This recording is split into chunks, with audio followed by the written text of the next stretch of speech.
Good evening, everyone, and thank you for joining us for the Mesa Public Schools Governing Board Candidate Forum. I'm Michael Bailey. I'll be serving as your moderator this evening.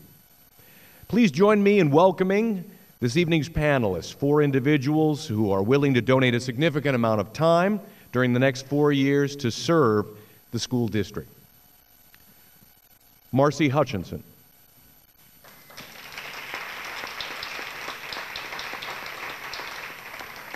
Rhonda Levenda. Jenny Richardson.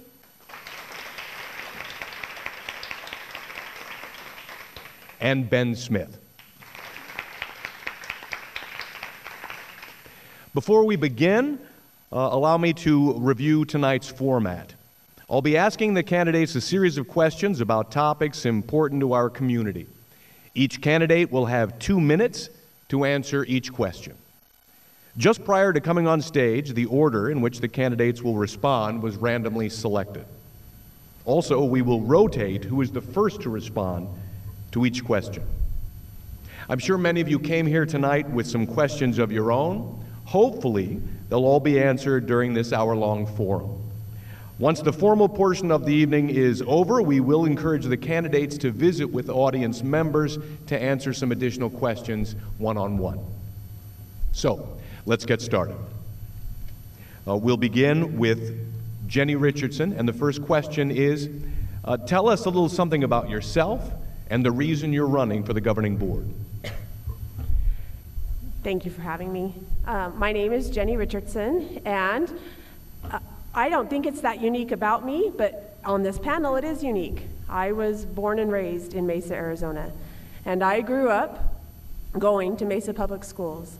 I attended Emerson and Carson and Westwood, and our schools were great, and I had a great experience there, and they prepared me well for life. I remember seeing my husband for the first time in junior high band, and his dad was my high school Spanish teacher, and if I'd known he would be my father-in-law, I would have practiced my Spanish a little bit better than I did. But when we got in college, we began to date. He also grew up in this same neighborhood I did.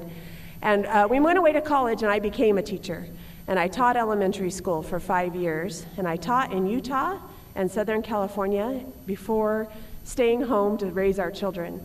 And my husband was still going to school and in the Air Force, and so we lived in Southern California and Northern California and Cincinnati and Texas. And our kids saw a lot of different things, and we learned a lot about schools as we traveled around. But when it came time for us to choose where to live, we came home to Mesa because we knew this was a great place for us to raise our family, and it has been a great place for us to raise our family. We have 6 children. 3 of them have graduated from Mesa Public Schools, and we have 3 still in Mesa Public Schools. I have a 5th grader at Emerson. I have 2 kids at Westwood, so they go to the same schools we went to. And that is why I'm running for the governing board. 4 years ago, I ran because I knew that I'd had a great experience in Mesa schools. And I wanted that same kind of experience for my children and all of the other children around. And I knew that those kind of things don't just happen. They take work and they take effort. And I am dedicated to doing that kind of work. Thank you.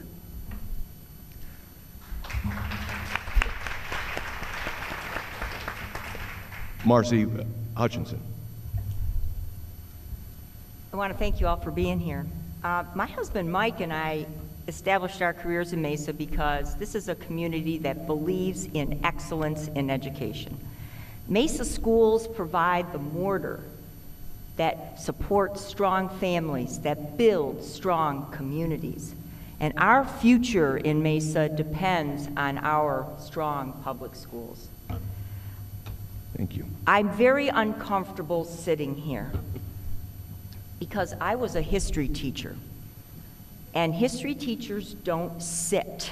We stand and we walk and we interact with kids. But for 28 years, I was a history teacher in Mesa, at Red Mountain for 16 years, at Dobson for 10 years, opened the school. And 1 year I was at Poston, and I was a jackrabbit for 1 year. For 7 years, I was the director of initiatives for the history faculty at ASU, and I trained future history teachers.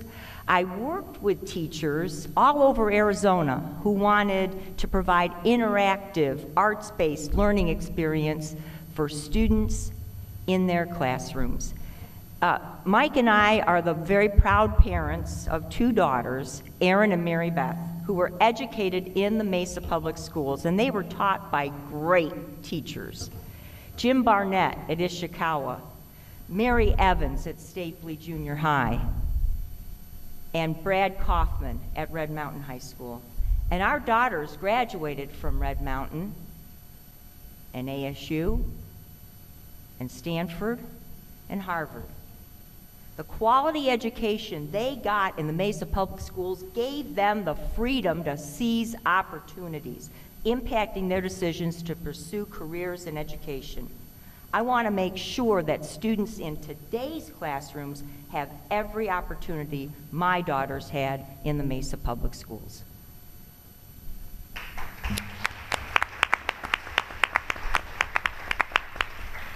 Rhonda Lavenda. Well, I'd like to thank Mesa Public Schools for hosting this event, as well as you, Mr. Bailey, for moderating. I'm Rhonda Lavenda, and I'm running for Mesa School Board, obviously. I'm a school psychologist, worked in Mesa Public Schools 5 years, and have 3 daughters that attended Red Mountain High School.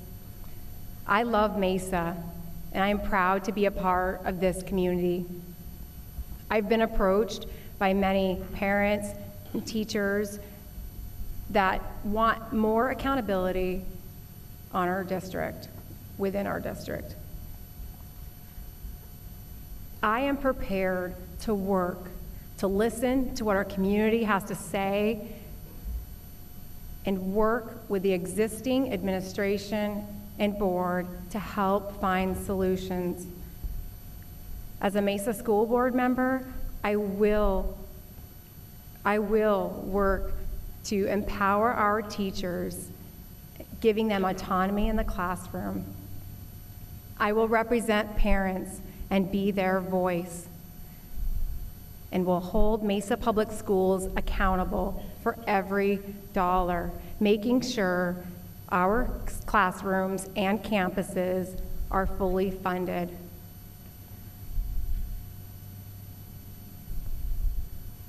I recognize that now is the time for me to represent sorry, nervous. But I recognize now is the time for me to serve our teachers, parents, and most importantly, our children on Mesa School Board. Thank you.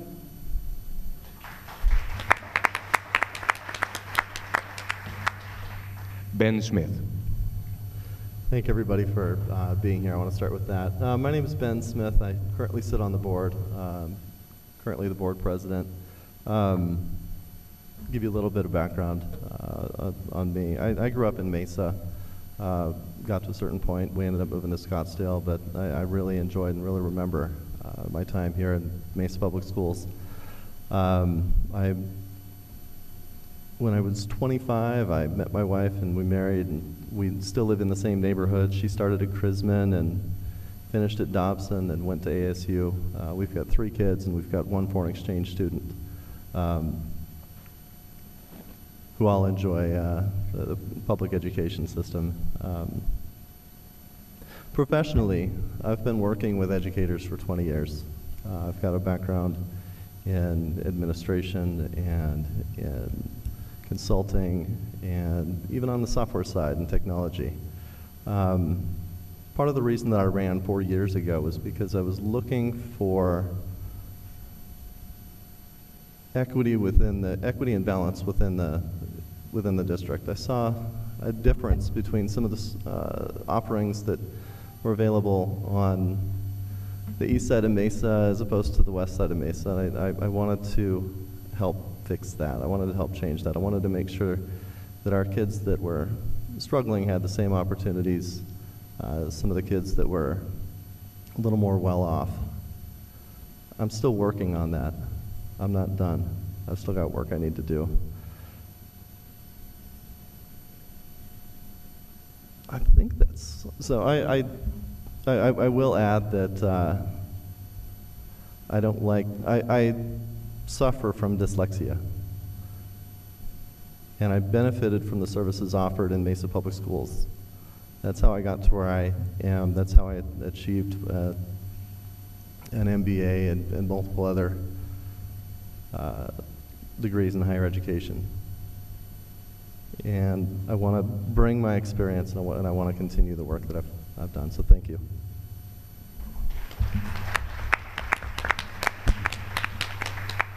Thank you all. The second question will begin with Marcy Hutchinson. How would you address current staffing concerns, which include the teacher shortage, the minimum wage mandate, and the competition for skilled workers?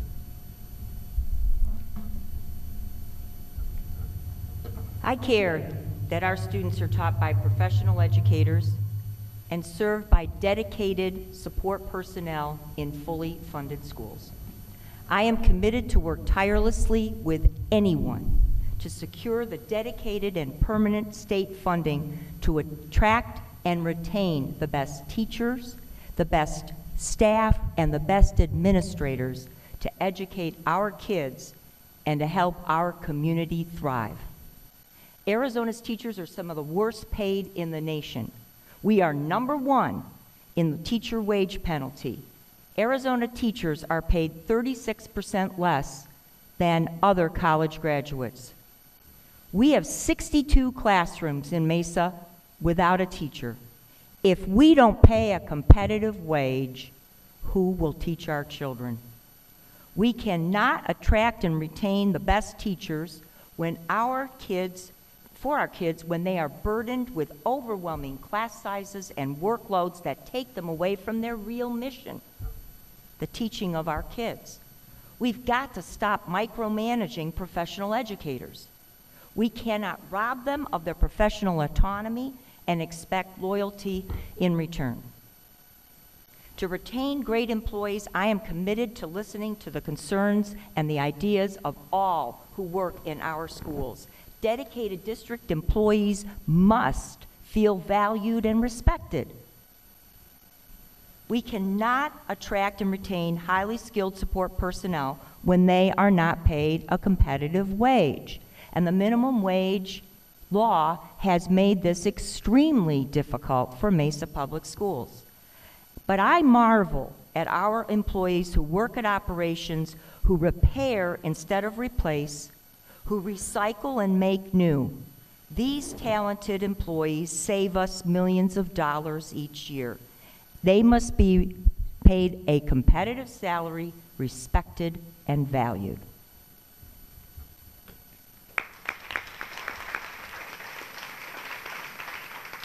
Rhonda Lavenda. Thanks. Teacher retention and recruitment need to be a priority in order to maintain desirable schools that attract top talent and compete with surrounding school choice options. I repeatedly hear teachers leaving the profession due to class size, limited social and emotional supports on campus, and decreasing autonomy with classroom management and instruction. As a school board member, I will work to empower teachers because evaluation procedures, changing curriculum demands, and teaching to standardized tests largely dictate classroom instruction. The Department of Education and our state handcuff our teachers. We need to let them do their jobs and give them the authority over their own classrooms and curriculum.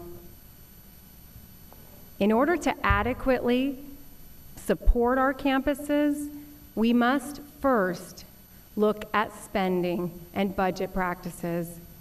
Mesa Public Schools educates over 60,000 students yearly. Our district covers 200 square miles geographically. With a district this size, We need scalable budget solutions to address changing demographics within our city and to withstand fluctuation in student enrollment and funding. Teacher retention and recruitment need to be a top priority, and creating a scalable budget solutions will support this. Thank you.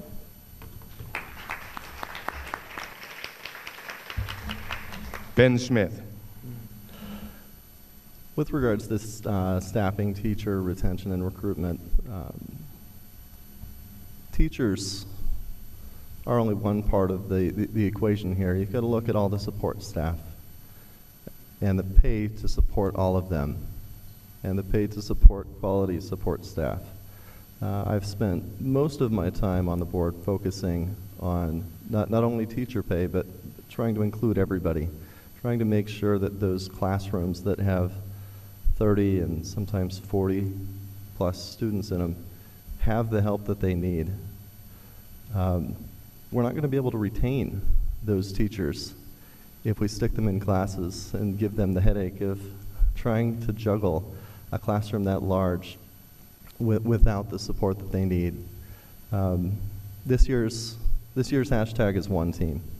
If you know me and if you've talked to me in the past, you know that I'm a champion of one team. I see a lot of people sitting here. I see some teachers. I see some administrators. Everybody here helps with that. And everybody here that touches those kids' lives needs our support, and that's the support that I've offered and plan to continue to offer for another 4 years. Thank you.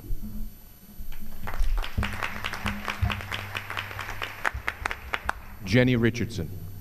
I don't know if it's better to go first or last. I think my anxiety increases the longer I wait for my turn to talk. Our staff is one of our main strengths in Mesa Public School. We have incredible people who work in our schools, who do good things for kids every day. Our teachers work hard, they're dedicated. Nobody came into education thinking they were going to get wealthy. They came because they had a passion for helping kids. And sometimes the first people our children see in a day are our classified staff. Those are the ones who set the tone for their day as they ride the bus there or as they meet them at the crosswalk. All of our staff, regardless of their position, make a difference in what happens for our kids. And we have to have the best for Mesa Public Schools because it's what our kids deserve. So we can work on funding. That's something we advocate for as a board. As a board, I know that all of our conversations are about how do we put the most dollars we can into classrooms, into teacher pay, into staffing and pay. Certainly the minimum wage voter mandated that happened 2 years ago has compressed our salary schedule and made things tough on our budget. 2 years ago, before that started, we only had 3% of our working staff that earned within $1 of minimum wage. That meant Mesa Public Schools jobs were good jobs, people wanted them, and they came and they stayed. Now, we have 48% of our staff making within $1 of minimum wage. That means that our high demand jobs, where people are taxed and asked to do more with less, they can go to another job anywhere else and make the same amount of money with very little stress. And so we have got to work on that kind of funding and advocate for that on a state level. That's something I'm committed to do as a board, and it's dollars I'm committed to protecting as a board member. Oh my word. I do think, though, that we can do things that aren't tied to dollars to make our staff, their life better. Some of the things we've done already is change their leave days to be leave that they can do. We can listen, we can ask, we support our staff, and it's not always all about money. Thank you. Thank you all. This next question will begin with Ms. Lavenda. What is the biggest challenge facing children today, and how would you mitigate its impact on student achievement?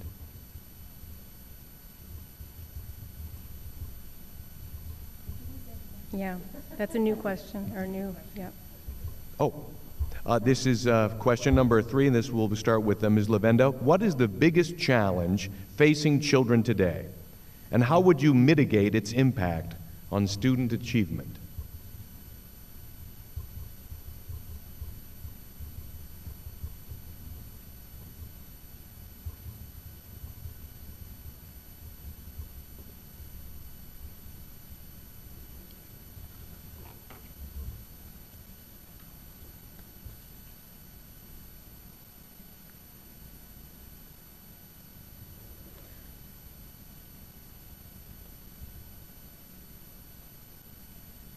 I hope, I'm going to give an answer to one of the other questions. I don't know if it duplicates one of the others that are coming down the pike, so I don't want to necessarily. I thought this one was be school safety. Is there a school safety question? Is the sequence important? No. There were general topics sent to the candidates, not specific questions.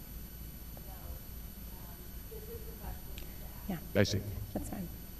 So, one of the biggest challenges today that I see with public education and Mesa Public Schools is funding, finances, accessible money to go towards classroom and campus supports. Mesa Public Schools needs to develop a scalable budget solution to prepare for ongoing and future demographic changes in our city. Developing a scalable budget will give Mesa the flexibility to withstand fluctuations in student enrollment and funding calculation changes. Similar to our home and business budgets, Mesa Public Schools needs to make adjustments and prepare for the future. In certain locations of Mesa, we experience underutilized schools due to growing retirement age households. And on the other hand, we have schools at max capacity due to single-family housing developments and growth.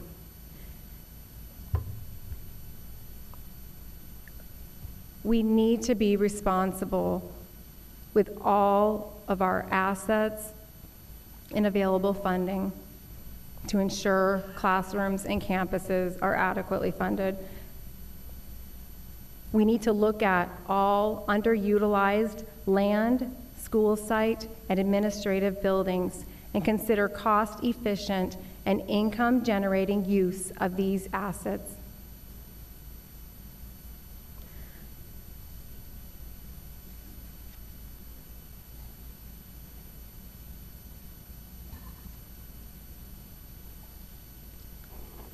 Mesa Public Schools can and must do better with our budget and with looking for ways to redirect funding to the classroom and school campus supports. Thank you. Mr. Smith, what do you think is the biggest challenge facing children today, and how would you mitigate its impact on student achievement? Yeah, you know, when I think about this, one of the first things I think about is the funding. The funding impacts the amount of students in the classroom and the amount of support that they get in the programs that we can offer. But Mesa Public Schools, during my time on the board, I've seen that we've done a lot with a little. We've done an amazing job. So I'm going to jump to something that's a little more personal. I'm going to share a slightly personal story. I'm going to try to do it in probably the minute and a half that I've got left. And that's outside pressures. Right now, counselors are lacking in a lot of our schools, in all of our schools. True counselors. We've got advisors, and I've seen that, and I'm getting a little, sorry, my voice is shaking a little bit, but I had a very close family member that came very close to suicide because of the different pressures, because of the way he is, because of social media. We need to do more to provide guidance for those students that are dealing with a lot of those pressures. Again, I apologize. So that's where I think we need to focus. That's one of the things I want to do in the next 4 years. I've had conversations with teachers, with principals, with advisors, and that's one thing that I would like to address going forward in 4 years. Fortunately, my family member that struggled with this he reached out to me. I was able to actually find some resources for him. The school is extremely helpful. This was within Mesa Public Schools. He's a success story within Mesa Public Schools. I want to be able to expand that. So with that, I'll go with counseling and support and outside pressures. Thank you.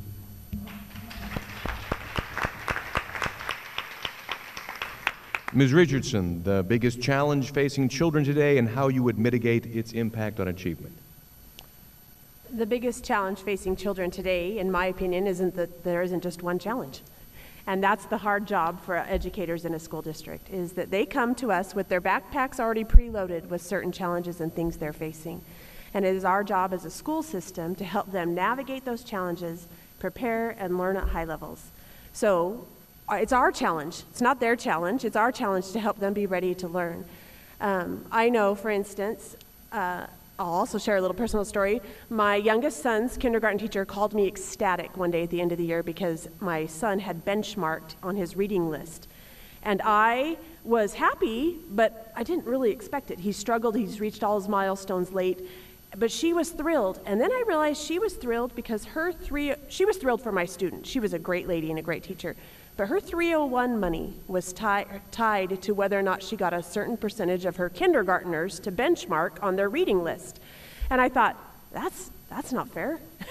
We have kids coming to school who can read the day they walk in the door, and we have kids coming to school who don't know how to hold a pencil or have any alphabet awareness. So our challenge is to look at where they're coming from, to prepare them adequately. One of the things the district focuses on is early intervention. What can we do to provide high-quality preschool so kids start school ready to learn? And then I agree with Mr. Smith that the social emotional needs of our students are something that we have to address as a district. We cannot expect, the best lesson plan in the world is not going to make up for a child who's had a lot of trauma at home and in their life and in their day. So we have got to address the social and emotional needs of these kids because they aren't ready to learn until we do. I feel like every one of these children can learn, they can learn at high levels, and that's what we owe them as a district, and that's what we want to provide for them as Mesa Public Schools. Thank you.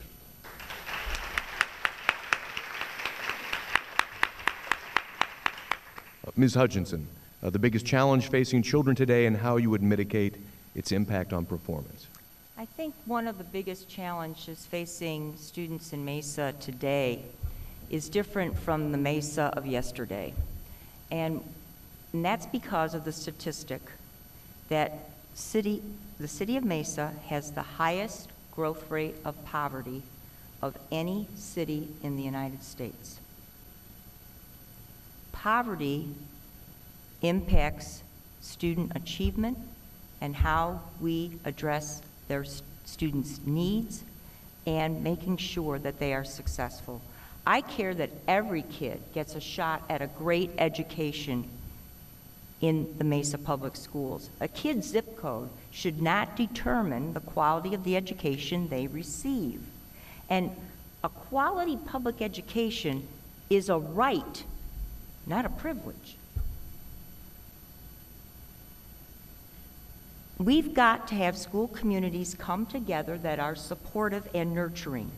As stakeholders, we've got to come together to fight for the kinds of supports that both students and educators need in meeting the needs of children that are in and facing poverty. And in a district as big as ours, one size fits all doesn't work. I'm committed to open dialogue with parents, with students, with teachers, community members, school employees seeking the best ideas to ensure quality education of every school. I want to take us a look at this school, Keno Junior High, that has been rated a D school because of primarily AZ merit scores. But AZ merit scores indicate more often the socioeconomic status of a school rather than the learning that's going on in it. Keiko Dilbeck is the principal here. She's trying to create a culture of achievement and community. She's created an office that is open and welcoming, particularly to Spanish-speaking parents. They're greeted by a knowledgeable administrator who welcomes them in Spanish. The kids have pride in this school. They keep it clean. They keep it safe. She knows her students by name, and so no kid falls through the cracks. Kids are not invisible here. She created an open house to make this school more accessible and meaningful to working parents. And this staff is dedicated to do what it takes to give these students a shot to succeed. She needs our support and the resources to do the job. We'd like you to conclude your remarks. Thank you. I'm sorry, I get Passion. This next question will begin with Mr. Smith. The governing board is responsible for the district's budget. What are your spending priorities? All right. This one's going to be kind of fun, and I think it is better to go first because you get to think off the cuff. My budget priorities for the district are in the classroom and in the support of that classroom. I mentioned before that I'm a champion of this year's theme, the one team. I've worked with, like, literally gotten dirty to work with and understand the different departments that we have, the different services that we offer. And I actually worked with our operations team, and we found some efficiencies, and I've challenged those teams to find additional efficiencies so that we can enhance what we offer them currently. The budget that we're offered right now, the budget that we're running off of, is less than it was in 2008. We're struggling. We are struggling as a district. At the state level, I continue to advocate. But with what they give us, my focus is on the classroom and the support of that classroom. I'm not saying that I don't love our administrators. Our administrators hold this district together. We've got crossing guards. We've got bus drivers that are barely making more than minimum wage. Those people need and deserve better. If educational budgeting is tricky, so it depends on which bucket you're talking about too. A couple weeks ago, actually about a month ago, I went and rode one of our school buses without air conditioning, and I've got to wrap up. But the short of it was that it wasn't terribly comfortable, and I didn't get in one of those buses on a day where it was 120 degrees, and according to the driver, can get to 135 degrees. So we need to replace our buses. We need to support the bond and the override. We need to expand our services and make sure that we've got a quality location and people. Thank you.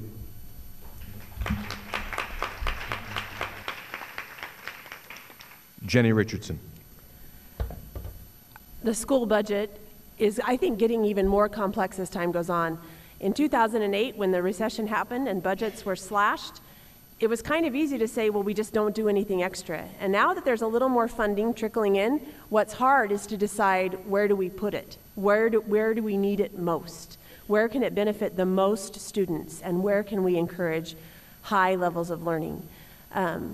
I feel like I am a broken, I don't know if I'm a broken school board member, but I dream sometimes about what could we do with an extra $10 million in Mesa Public Schools. I talked earlier about how I feel like our priority needs to be focused on social emotional learning. That is where I will prioritize budget dollars if we have them. In addition to taking care of staff, and staff salaries for all of our staff, the thing that's going to make the most difference to them will be administrators who can focus on being educational leaders on their campuses. That means that they are relieved of some of their jobs doing with discipline, which means more deans of students on campuses, more help for them administratively. It looks like social workers on more of our campuses. It looks like counselors that have time to meet with students and do more than graduation counseling, but look so that those students are ready to ready to come and ready to learn, because we have to meet the needs of every student. When we talk about transforming education, it's a collaborative effort, and it will take everybody to do it. And it's not a job any one department does by themselves, and it is certainly not a job that we can do with less money. I appreciate living in Mesa, in a community that has supported bonds and overrides that allow us to do our jobs as a school district. And I appreciate those budget conversations focused on our priorities for high levels of learning for our kids. Thank you.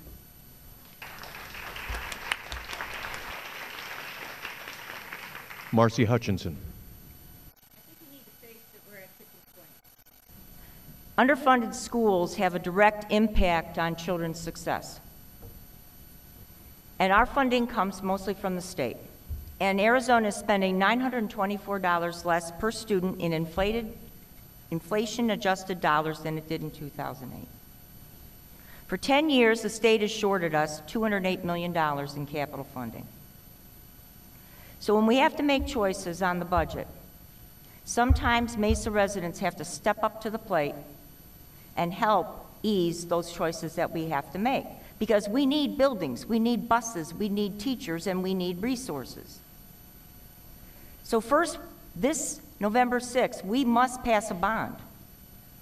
Like any homeowner, we have to renovate and repair our buildings. They're the investments that we made in a public education. We have to buy more buses. Our buses travel over 36,000 miles a day, 7 million miles a year. They wear out. We need 300 new buses. Secondly, we've got to pass the override. Because if you want to maintain quality teaching and quality employees in this district, if you want the best for your kids, realize that almost 9% of the employee salaries at MPS are in the override.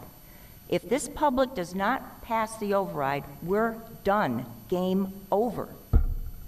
You will see a brain drain to our sister cities in the East Valley who will gladly take the best and the brightest of Mesa schools. Our folks are dedicated, but they're not Mother Teresa's. Give them the tools they need to do their job. Please vote for the bond and the override.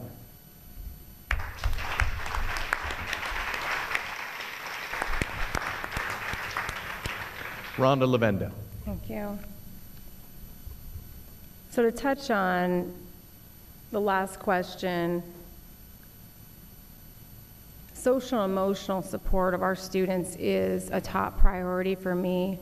And as a school psychologist, I plan to support the district, the superintendent, and discuss with the existing school board ideas that we can implement district-wide on individual campuses to support those needs.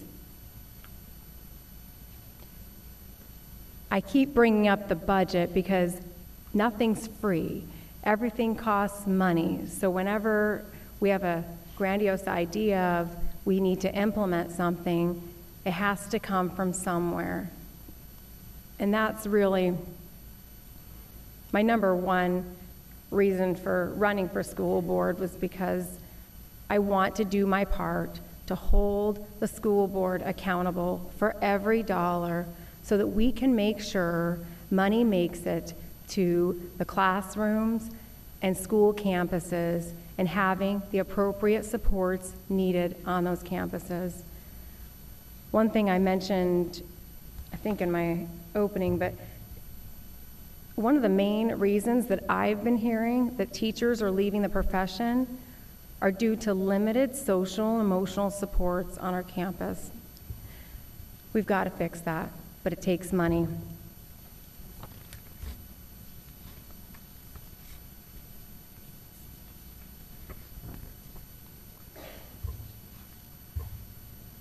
My priorities with the budget is very simple.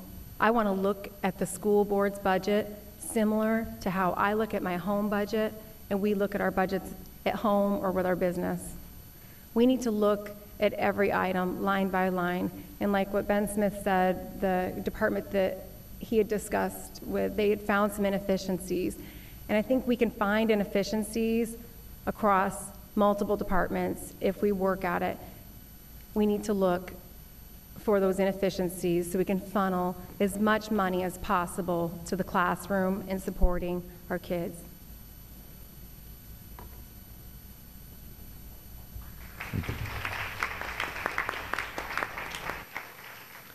The next question will begin with Jenny Richardson. Partnerships are increasingly important to the success of the district. What role would you play in building meaningful community partnerships? This is my favorite thing to talk about because it is, did I say that already? Did I say teachers were my favorite thing? This is all my favorite. Education is my favorite thing to talk about. We live in a great spot. We live in a community that values education. I can't tell you the number of community partnerships I have been witness to just in the last couple of weeks. This week I went to a ribbon cutting at a health clinic with A.T. Still and Corbin's Legacy that will provide pediatric screenings for our children. This week I met a pastor, Pastor Caudle, last night with Keiko Dilbeck at our bond and override meeting. And she talked about the great things that they do, that his community, his church community does for Keno. I was at Lindbergh Elementary, and they talked about the Canaan Missionary New Baptist Church that's right over the boundary, right over the fence from Lindbergh, and how that church community provides schools. Oh my word, that is my alarm. And it's telling me that it's time for my 15-year-old to go to Scouts. I hope he's going. I'm not there. Okay, so I totally turned my phone off. But those kind of community partnerships, almost 4,000 of our fifth graders go to the Boeing Flight Center. That's a partnership that happens with Boeing that increases their STEM awareness. These kinds of community partnerships at Eisenhower, we're partnering with a New Leaf. I see Mike Hughes here. And he talks, and he's working with a New Leaf to provide counseling and those kinds of services on their campus at Eisenhower. It is community partnerships that will help us be able to meet the need of every child and every strength, because we can't do it alone. That is how we will transform our district. It is how we will offer high-quality preschool. So my role is to be a champion, to make sure there's transparency in how those dollars are being spent, and to show a product that people want to be involved in, that our community members know that what happens at our schools changes our community because it increases our property values, it keeps our community safe, and it makes Mesa a place we want to live. I love community partnerships.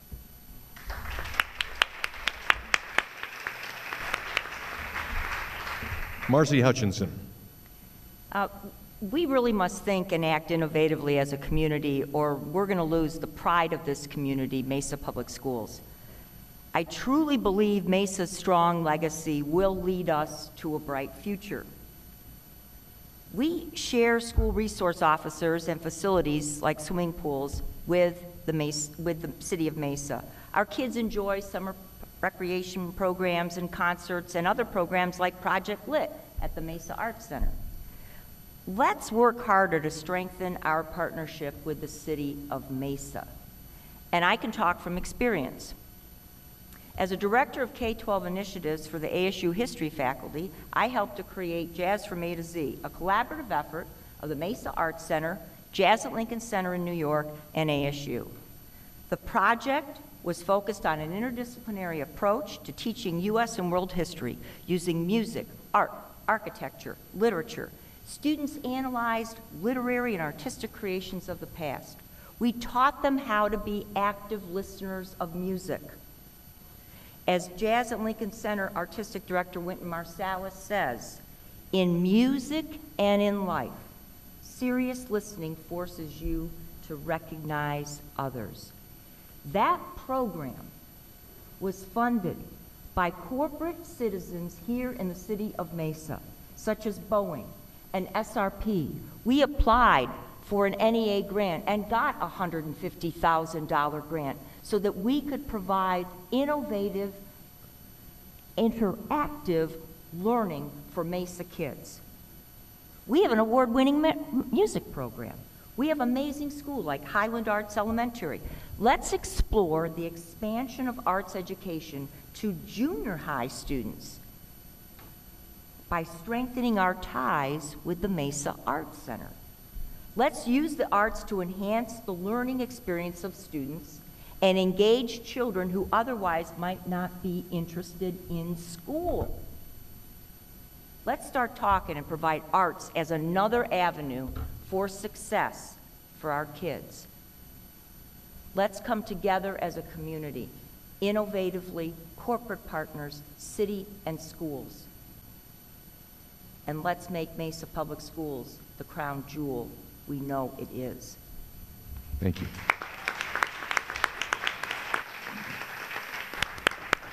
Rhonda Lavenda. Partnerships in our communities with our public schools are essential to providing extracurricular opportunities and, like what Ms. Hutchinson said, exposing our kids to things they may not have otherwise been exposed to. At the junior high that I worked at, we had a regular partnership with a Little League program that used our facilities every week, and that provided an alternative opportunity for some of our kids to participate in that Little League or the feeder elementary schools. And that's one example. I believe Mesa Public Schools does partner effectively with our Mesa Police. We've got SROs on a lot of our campuses. My junior high had a SRO that was part-time. City of Mesa, I do feel like there is a partnership with that, but I think from what Ms. Hutchison said, there could be areas for improvement there. A partnership that I only recently became aware of that may not be working effectively and that I want to work to improve is the Mesa School Board and EVIT School Board relationship. 2 weeks ago, I had no idea that this was an issue. And as a school psychologist and consensus builder and someone who's extremely passionate about EVIT, will work to make those relationships better, regardless who's on the EVIT School Board or Mesa School Board. My stepdaughter, she's 28, but was a graduate of EVIT, and I support that program. Thank you. Thank you. Ben Smith. All right, I'm going to start by saying that there's pros and cons to going last, and this is a con because we've talked a lot about the great community partnerships that we've got. Since I've been on the board, I've worked very hard to gain a relationship with the city of Mesa. Just one example that shows where they've helped our students, even outside of the classroom, was last May during the Red for Ed movement. As that was starting to ramp up, and I think he's still here, Vice Mayor Luna, I sent him a text message, and I said, hey, I think we're going to need some help. As Mesa Public Schools, we're limited on what we can do. What can we do to partner with, or what can I do as a citizen to partner with the city of Mesa? And they stepped up and they took care of 3,500 kids a day, I think, roughly. Kids that didn't have or had limited access to options. Our community partnerships are our strengths. We have lots of opportunities to expand those. We talked about the partnership with Boeing. Let's build on that. I'm a huge advocate and I'm a champion for those. We've got Apple. We've talked about things that we're doing with Apple or that I hope we're going to be doing with Apple. We've got New Leaf that has, I mean, you guys are one of the foundations of Mesa Public Schools. I've got neighbors and friends that rely on those resources, and the resources that Mesa Public Schools doesn't have the funding to offer. They support us, and we as a board need to continue to support those and continue to look at expanding on those and growing those so that all of our kids have as many opportunities as we can provide. Just to piggyback off your term, so that we can be the crown jewel of education in Arizona. Thank you. Thank you all. The next question will begin with Ms. Hutchinson. Please share your thoughts on the importance of technology in education. Technology is crucial if we are to prepare kids for career and college success. And every kid in the Mesa Public Schools has the right to up-to-date technology.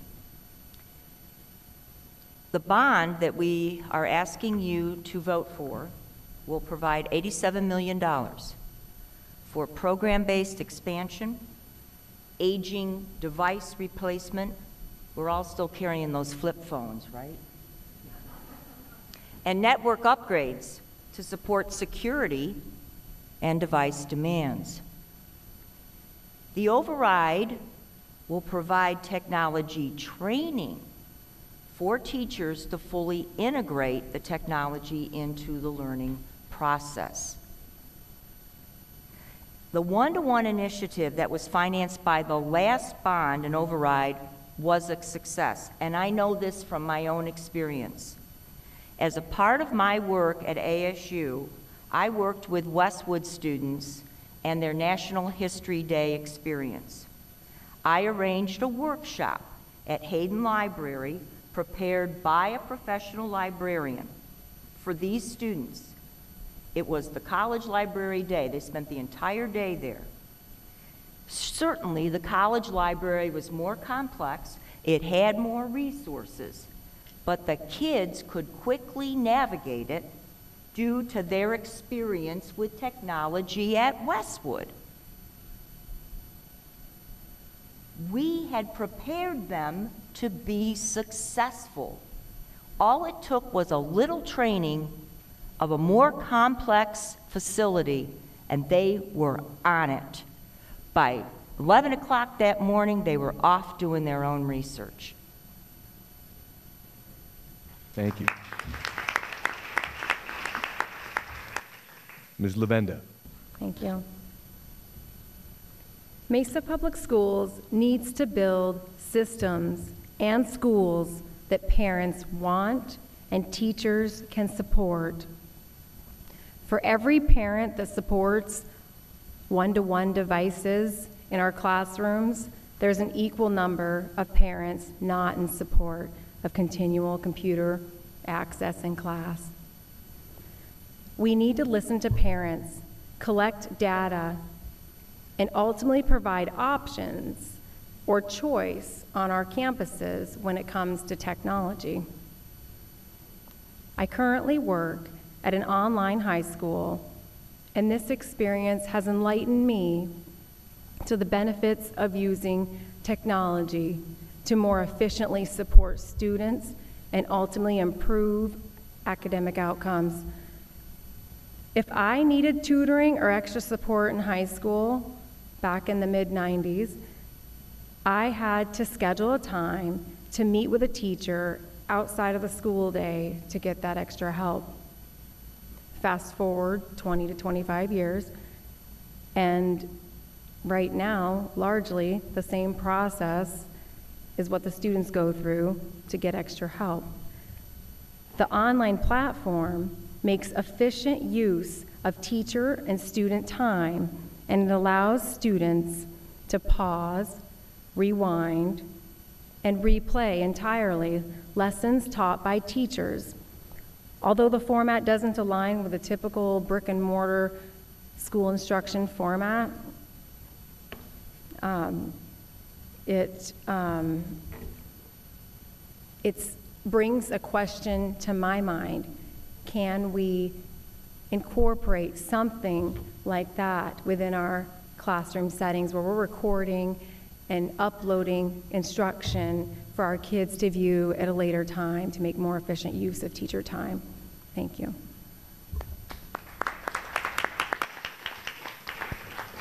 Mr. Smith, the importance of technology. All right, I've got to apologize for that little chuckle at the end because this is a question I've been waiting for. For those that know me know that my background is in technology and education. I was one of the original pioneers for supplemental education. I developed a system that partnered with public school systems nationwide to augment what the teachers could do, and this was back in the late 90s. Fast forward to today, 20 years later, my kids don't know life without a device. They've always had a phone or a tablet or something. I mean, you know, you walk through the mall, you'll see kids in strollers playing on their mom's phones, and they probably know what to do more than the parents do in some cases. We need to continue to grow that. We need to support our bond. We need to expand this. Some of our technology, we implemented 4 or 5 years ago. You know, outside of a flip phone, who has a cell phone more than 5 years old that still fully functions and does what they need to do with it today? We need to be able to support that. We actually do have supplemental systems within Mesa Public Schools. We have some amazing, award-winning national online systems that I'm very aware of and very proud of, and want to continue to work to support. I feel with the one-to-one technology integration, we've actually got a click and mortar solution. Our kids can run at their own pace. They can go, they can move ahead, but it's due to the updated technology, the infrastructure that we've put in place for them. We need to continue to support that. We need to continue to grow that. We need to continue to make sure that the students have what they need. Thank you.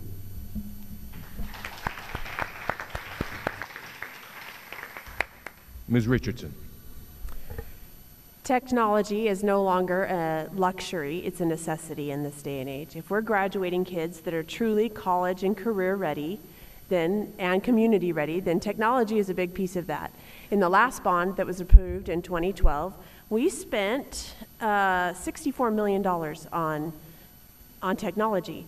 And I remember talking to someone and describing that when they talked about the information superhighway, it went right past the doors of our school. And at the edge of our campuses, it trickled into a one-lane dirt road trying to get onto our campuses because there was no information superhighway reaching our schools. And a lot of the money that was appropriated in the last bond was spent on building up that infrastructure so that we could handle the technology demands. Unfortunately, doing that once isn't enough. You have to maintain that. Technology changes at the speed of technology. And so now we have devices that are old. We spent $41 million on teacher devices.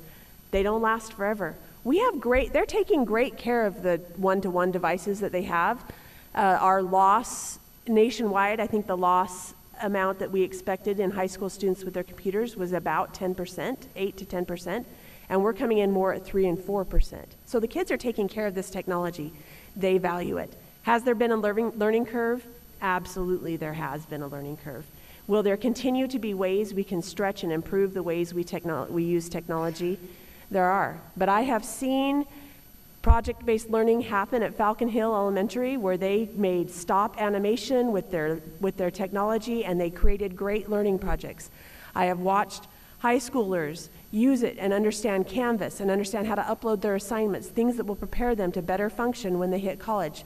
We have seen it go beyond substitution for paper and pencil and move into really, truly enriching the educational experience. I agree with Ms. Lavenda. There are parents who are concerned, and as a district, every administrator in here will smile because they know that I keep talking about we have got to provide parental controls and accessibility to parents because they should have a right in what happens on their child's online presence. However, the ability to not engage in technology isn't doing our students a favor. So we have got to be able to honor our commitments to parents to keep their kids safe online while preparing them for the new economy. Thank you.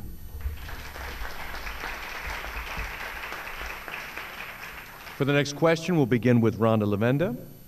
Please discuss any policy or procedural changes you believe would help ensure school safety.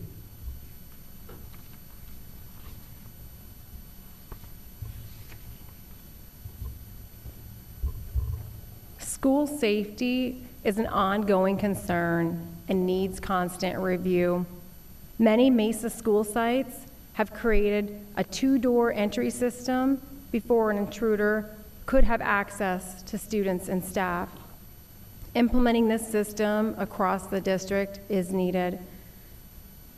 After Sandy Hook, a school district in Minnesota coordinated with the local police and devoted a classroom as a police substation with school resource and civilian officers assigned to work in and out of that office. There was a police car and presence on these campuses daily. Children and parents got to know the officers, and truly, this was a community relationship discouraging school violence. A district in Colorado coordinated with the local police department to have civilian officers park in the school parking lots to complete their written reports, again, creating a presence. I am also not opposed to having trained school staff volunteer to carry a weapon to protect our schools. Last school year, I was part of a crisis response team at my high school and advocated to have an anonymous tip line for students to report a weapon on campus, a planned fight or altercation with students, and to report any concerns of students with suicidal ideation. At the junior high I worked at in Mesa, we had an amazing part-time school resource officer. He was exactly that, part-time. We need to find full-time solutions, funding to support school safety, and innovative ideas to create safe campuses.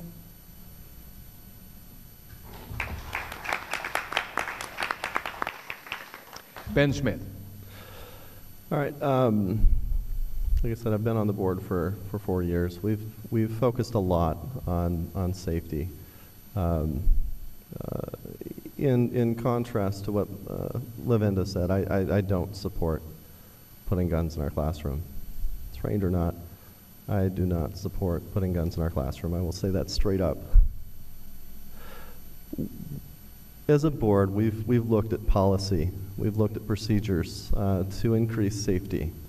If you walk around all of our campuses, not some of our campuses, if you walk around all of our campuses, even our pre-K programs, you won't be able to get into any of those classrooms. So we implemented a policy that requires teachers lock those doors. So you go up and you knock, and there's a peephole, and we've implemented what we can with what we've got.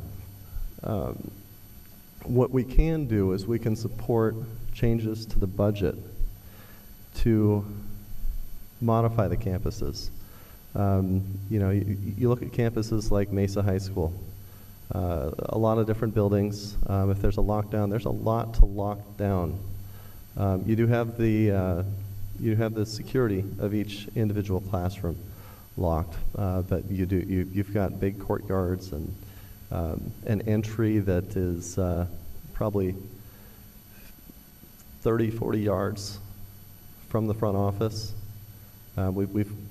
We actually have to staff someone full-time to stand at that gate and to kind of be the checkpoint for anybody that wants to go to the office. So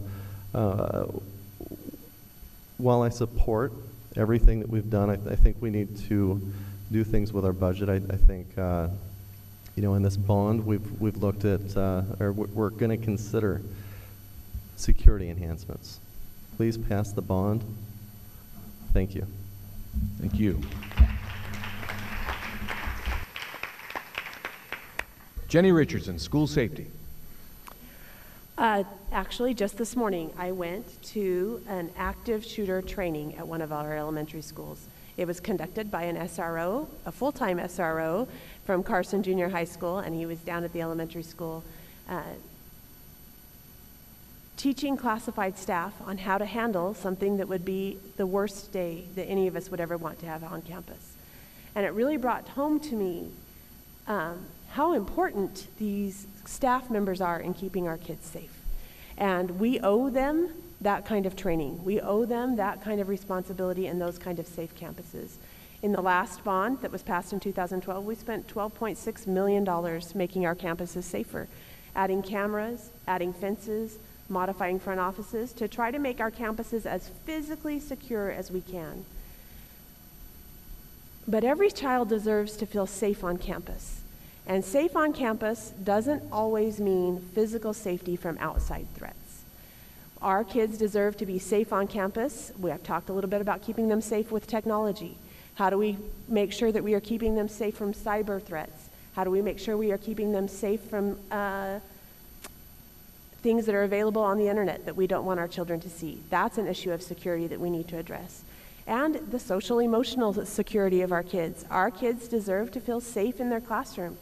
They deserve safe places where they can learn and make mistakes and be gently guided and corrected, and that they have somewhere that's emotionally safe for them. And that will look like additional spending in those kind of areas that provide that kind of safety. But to me, safety looks like more than security fences around our campuses. It's kids who feel safe. It's staff who feels prepared to keep our kids safe and has the tools and have the tools they need to do that job.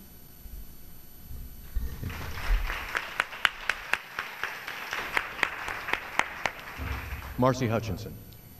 I care that every kid goes to a safe and healthy school. And having experienced lockdowns at Red Mountain High School, I appreciate the concern for school safety, for our kids, and for our employees. Things have changed.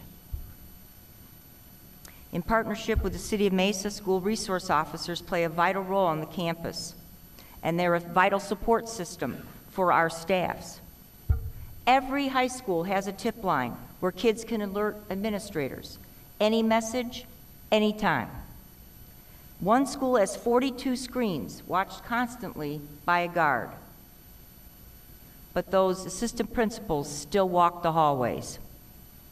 And they don't walk by a bathroom without walking in the bathroom. Every school now has limited access to the student body through the front office. That's different.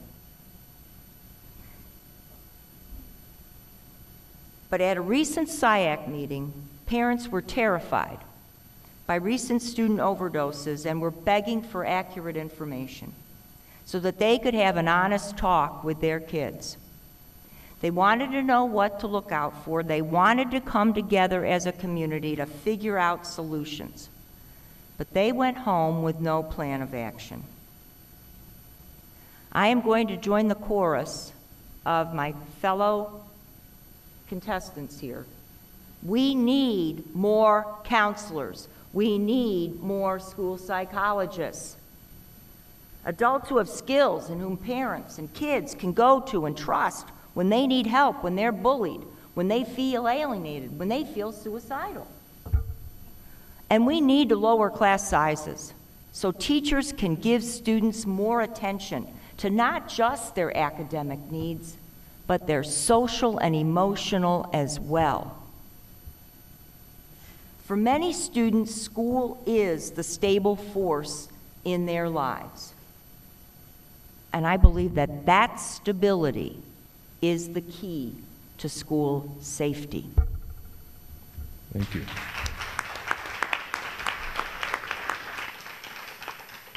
Now, for our final question this evening, we'll begin with Mr. Smith. Please share your final thoughts about your candidacy for the governing board. All right. As I mentioned when we first started, I've been on the board now for 4 years. I wasn't sure how long it would take me to finish the work that I set out to do. I'm not done. I've got a lot of things that have started. There's a lot of projects that I want to finish. I want our kids to feel safe. I want to see the technology continue to expand and grow to provide opportunities for our students.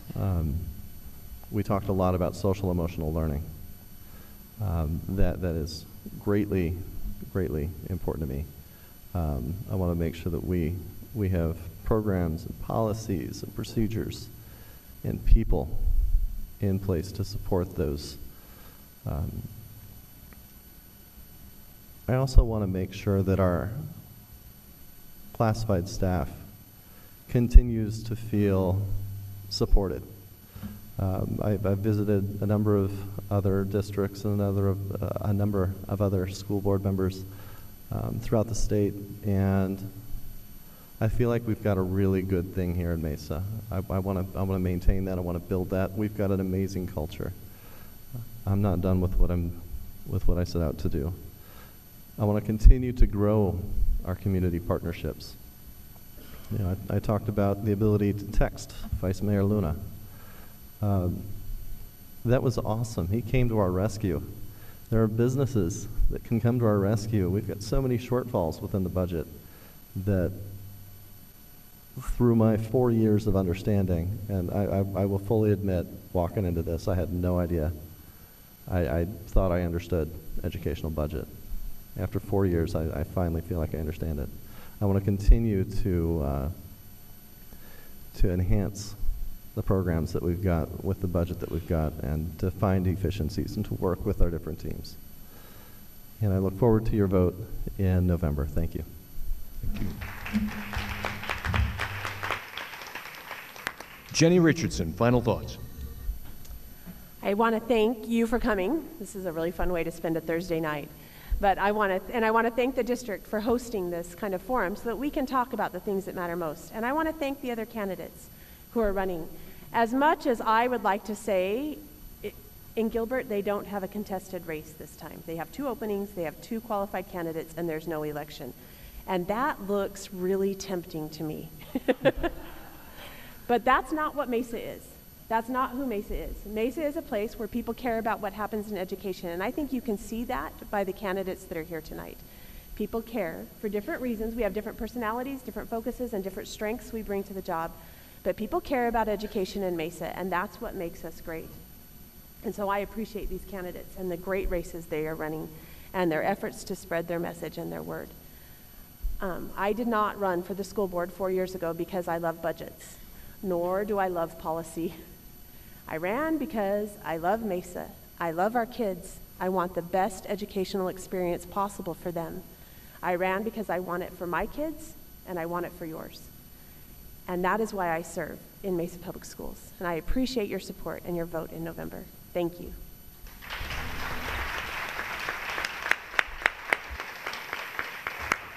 Marcy Hutchinson. I want to also thank Mesa Public Schools and everybody that's here watching and maybe online. This has been a real learning experience for this teacher, running as a candidate, and I appreciate the opportunity to do this and having met all of you and getting to know you better. My experiences as a classroom teacher, as an ASU director, and a public education advocate has prepared me to work tirelessly for the benefit of this community. I'm proud to have been a Mesa teacher, and I think it's time for a Mesa teacher's experiences to influence the board's decision-making process. I've taught innovative curriculum. I've engaged kids. I've listened to parents. I've trained administrators, right, Pete? And worked with some of the most amazing staffs who created learning environments where kids thrive. But I'm so proud to be a Mesa teacher, particularly this past 2 weeks. For the past 2 weeks, retired MPS employees have been handwriting 5,000 postcards in support of the bond and override to Mesa voters. Please consider voting yes for Mesa, yes for the bonds, yes for the overrides. We've got to keep Mesa schools a great place to learn. I'm Marcy Hutchinson. I believe our strong legacy will lead us to a bright future. I truly believe that. I want to serve on the Mesa Schools Governing Board. But to do that, I need to earn your vote. I hope I've done that. Thank you for your time, and please be a voter. This is a tipping point for Mesa Public Schools. Thank you.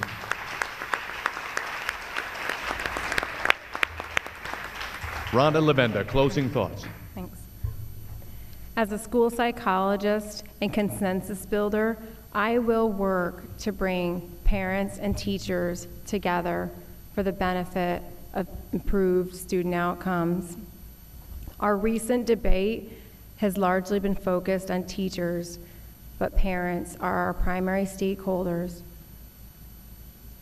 Instead of protests and walkouts, I want our debate to look like a PTA meeting.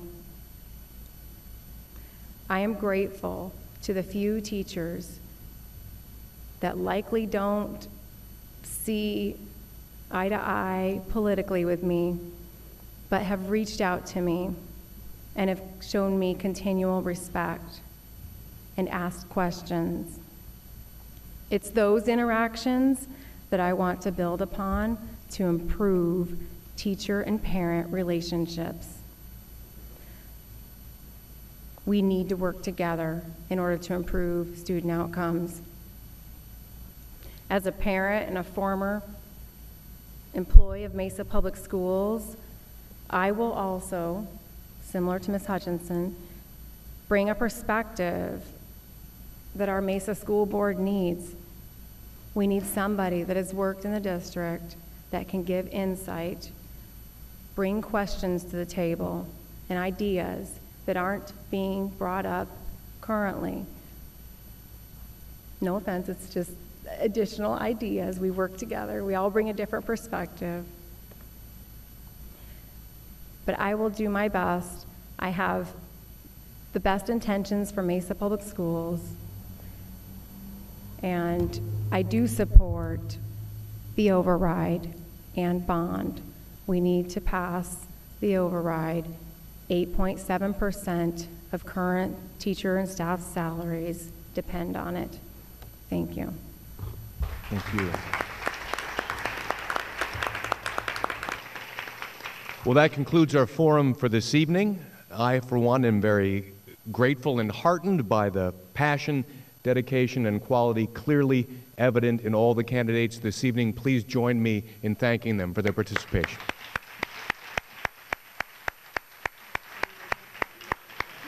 And thank you for coming.